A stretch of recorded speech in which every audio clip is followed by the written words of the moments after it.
trouve ici en plein cœur du site, au niveau du petit pont de la réserve qui a été construit entre les deux guerres. C'est un espace particulier pour l'observation de la faune.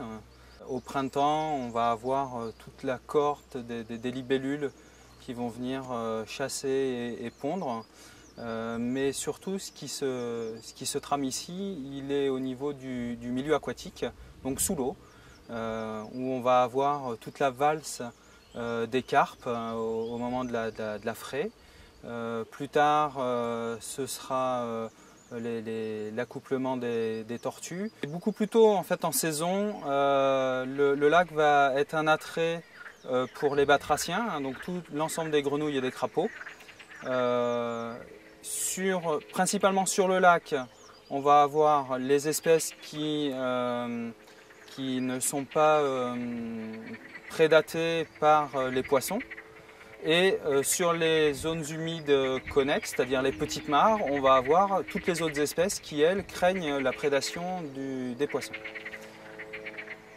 Principalement sur le site, la tortue cistude, hein, qui est une petite tortue française, qui est en voie de disparition en France et en Europe.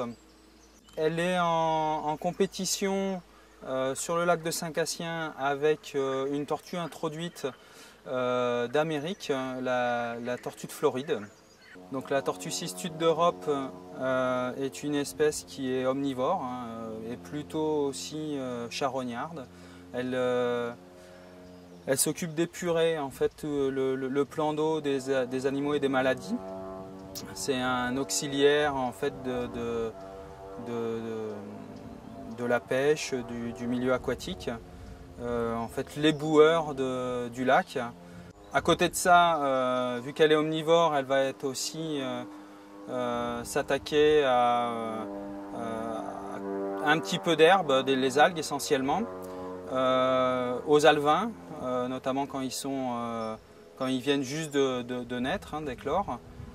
Ils sont très peu rapides et réagissent pas forcément très vite aux prédateurs, donc c'est une aubaine pour cette tortue.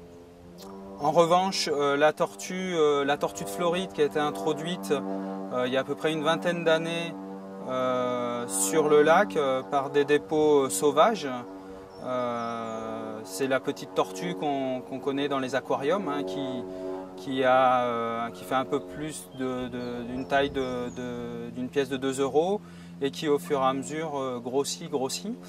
Dans les aquariums, elle est nourrie alors soit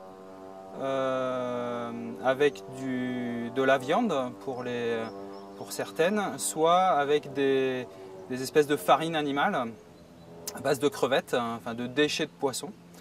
Une fois qu'elles sont relâchées dans le milieu, puisque trop grosses, elles vont garder ce régime alimentaire. Donc elles vont garder l'aspect carnivore, donc elles vont s'attaquer aux petites tortues cistudes, éventuellement aux grenouilles et crapauds, à d'autres espèces comme les poissons, alors là des poissons de plus grosse taille, les ablettes notamment, les gardons.